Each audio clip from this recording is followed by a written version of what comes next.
நம்ம சேனலை ஃபாலோ பண்ணக்கூடிய வியூவர்ஸுக்காக சின்னதாக ஒரு இன்ஃபர்மேஷன். 70வது நேஷனல் ஃபிலிம் அவார்டு அறிவிப்புகள் இன்னைக்கு மதியமாக வெளியாயிருக்கு. இந்தியா முழுக்க 32 மொழிகளில் வெளியான படங்களை சூஸ் பண்ணி அதில் இருக்கக்கூடிய 27 கேட்டகரியில் யார் பெஸ்ட்டாக இருந்தாங்க அப்படிங்கிறதுக்கான அவார்டு தான் இது.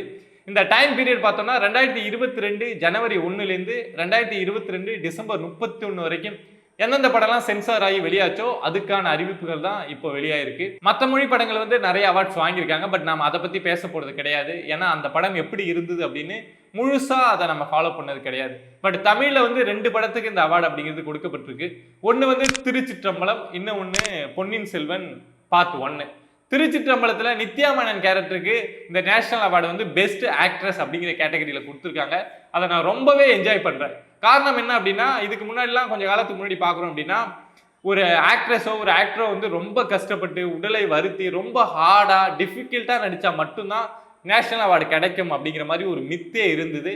பட் இந்த படத்தில் நித்யா மேனன் பார்த்தோம்னா ரொம்ப கமர்ஷியலாக ரொம்ப யதார்த்தமாக எல்லாரும் ரசிக்கிற மாதிரி இருந்திருப்பாங்க, நடிச்சிருப்பாங்க. ஸோ அதை வாட்ச் பண்ணி இந்த அளவுக்கு டீப்பாக க்ளோஸாக அந்த கேரக்டரோட அண்டர்ஸ்டாண்ட் பண்ணி அதுக்கு இந்த நேஷனல் அவார்டு கொடுத்துருக்குது அப்படிங்கிறத கண்டிப்பாக நான் என்ஜாய் பண்ணுறேன். ஸோ அதே மாதிரி இன்னொரு அவார்டு அதே படத்துக்கு பார்த்தோம் அப்படின்னா பெஸ்ட் கோரியோகிராஃபர் அவார்டை ஜானி மாஸ்டருக்கு கொடுத்துருக்காங்க. மேகம் கற்காதே அந்த சாங் எந்த அளவுக்கு வைரலாக இருந்தது அப்படின்னு தெரியும். ஸோ அதில் வரக்கூடிய ஸ்டெப்ஸுமே அவ்வளவு சின்ன பசங்கள்லேருந்து வயசானவங்க வரைக்கும் அந்த ஸ்டெப்பை வைரல் ஆகணும். ஸோ அந்த சாங்குக்கு ஜானி மாஸ்டருக்கு பெஸ்ட் கோரியோகிராஃபர் அவார்டு கொடுத்துருக்கிறத நான் கண்டிப்பாக எனக்கு ரொம்ப பிடிச்சிருக்கு ஆக்சுவலாக அந்த விஷயம். ஸோ அடுத்தது பார்த்தோம்னா பொன்னியின் செல்வன். பொன்னியின் செல்வனுக்கு 4 கேட்டகரியில் நேஷனல் அவார்டு அப்படிங்கிறத கொடுத்துருக்காங்க. அதில் எனக்கு ஒரு சின்ன கருத்து வேறுபாடுலாம் இருக்குது. பட் பாசிட்டிவான விஷயத்த சொல்லிடுறேன். ஒன்று பெஸ்ட் கம்போசர் அந்த கேட்டகரியில் ஏஆர் ரஹ்மான் அவர்களுக்கு இந்த நேஷனல் அவார்டு கொடுக்கப்பட்டிருக்கு. இது ஏஆர் ரஹ்மான் வாங்கக்கூடிய 7வது நேஷனல் அவார்டு. அடுத்தது பார்த்தோம்னா பெஸ்ட் சவுண்டு டிசைனர் கேட்டகரியில் ஆனந்த் கிருஷ்ணமூர்த்தி அவர்களுக்கு அந்த நேஷனல் அவார்டு அப்படிங்கிறத கொடுத்துருக்காங்க. அதே மாதிரி பெஸ்ட் சினிமோட்டோகிராஃபியில் பார்த்தோம் அப்படின்னா ரவிவர்மனுக்கு இந்த நேஷனல் அவார்டு கொடுக்கப்பட்டிருக்கு. ரவிவர்மனை பொறுத்த வரைக்கும் எனக்கு ரொம்ப நாளாவே ஒரு ஆசை இருந்தது. அவர் ஒரு அன்சங் ஹீரோவாகவே இருக்காரு இந்த ஃபிலிம் இண்டஸ்ட்ரியில். தமிழ்நாட்டில் நிறைய பேருக்கு அவர் தெரியறது இல்லை. பட் அவர் அவ்வளவு சூப்பர் படங்களுக்கெல்லாம் சினிமோட்டோகிராஃபர் பண்ணியிருக்காரு அப்படின்னு நம்ம எக்ஸாம்பிள் பார்த்தோம் அப்படின்னா நிறைய நம்ம பார்த்து ரசித்த படங்களோட சினிமோட்டோகிராஃபர் பேரை நீங்கள் தேடி பார்த்தீங்க அப்படின்னா ரவிவர்மன் அப்படின்னு தான் வரும். தசாவதாரம், வேட்டையாடு விளையாடு, 7ஆம் அறிவு, அந்நியன் அப்படின்னு எவ்வளவோ சூப்பர் ஹிட் மூவிஸ்க்குலாம் சினிமோட்டோகிராஃபி பண்ணியிருக்காரு. பட் இந்த பொன்னியின் செல்வன் பார்ட் 1 வந்தப்போ இதுக்கு அவருக்கு கிடைக்கிறதுக்கான வாய்ப்பு இருக்கு அப்படிங்கிற எல்லாருமே ஒரு டாக் இருந்தது. பட் இப்போ அவருக்கு இந்த நேஷனல் அவார்டு கிடைச்சிருக்கு. ஸோ சந்தோஷமான விஷயம். பட் என்ன ஒரு கசப்பான விஷயம் என்னை பொறுத்த வரைக்கும் அப்படின்னா, பொன்னியின் செல்வன் பார்ட் 1க்கு பெஸ்ட் தமிழ் ஃபிலிம் அந்த கேட்டகரியில் இந்த நேஷனல் அவார்டு அப்படிங்கிறது கொடுக்கப்பட்டிருக்கு. ஸோ எனக்கு அதில் பெருசாக உடன்பாடு இல்லை.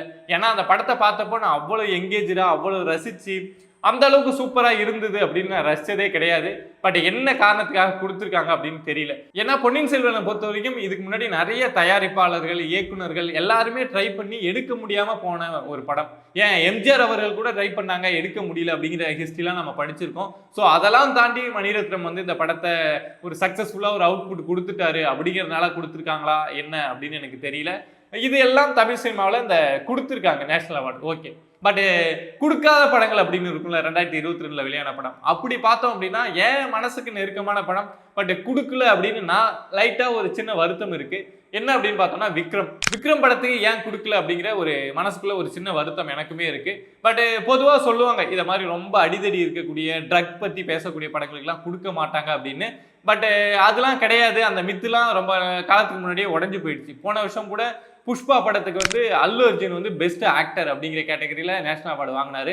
அப்போ கூட நிறைய பேர் விமர்சனம் வச்சாங்க. அந்த படம் ஒரு கடத்தல் சம்மந்தப்பட்ட படம். ஸோ அதில் என்னத்துக்கு அவருக்கு இந்த நேஷனல் அவார்டு கொடுத்தாங்க அப்படின்லாம் எனக்கு கூட அந்த விஷயங்களில் பெருசாக உடன்பாடு கிடையாது. ஒரு படம்னா எந்த நெகட்டிவ் சைடுமே பேசக்கூடாது, பேசினா நாங்கள் நேஷனல் அவார்டு கொடுக்க மாட்டோம் அப்படின்னா இங்கே நடக்கக்கூடிய தவறுகளை பற்றி எந்த படமுமே அப்புறம் சுட்டி காட்ட மாட்டாங்க, வெளியில் தெரியவே தெரியாது. ஸோ புஷ்பா படத்துக்கு அந்த விமர்சனம் வந்தப்பவே இது என்ன புதுசாக இருக்குது. ஏன்னா இதுக்கு முன்னாடி நேஷனல் அவார்டு ஜூரிஸும் அப்படிதான் இருந்தாங்க. ஒரு படம் சமூகம் சம்பந்தமான விஷயம் பேசினா மட்டும்தான் நேஷனல் அவார்டு கிடைக்கும் அப்படின்னு இருந்தது. பட் அதெல்லாம் இப்போ காலம் மாற பிரேக்கப் பண்ணிக்கிட்டே இருக்காங்க. ஸோ அந்த அடிப்படையில் விக்ரம் படத்துக்கும் கொடுத்துருக்கலாம் அப்படிங்கிறது தான் என்னுடைய பர்சனல் ஒப்பீனியன். இன்னொரு படம் இரவின் நிழல், பார்த்திபன் அவர்கள் வந்து ரொம்ப ஹார்ட் ஒர்க் பண்ணி ஒரு நீண்ட போராட்டத்துக்கு அப்புறம் எடுத்த படம். ஸோ அந்த படத்துக்கு ஏதாவது அவார்டு கிடைக்குமா அப்படிங்கிற ஒரு எதிர்பார்ப்பு இருந்தது. பட் இல்லை அப்படின்னு நேஷனல் அவார்டு டீமே சொல்லிட்டாங்க. அந்த படம் எல்லாரும் எதிர்பார்த்த அளவுக்கு பெருசாகவும் போல.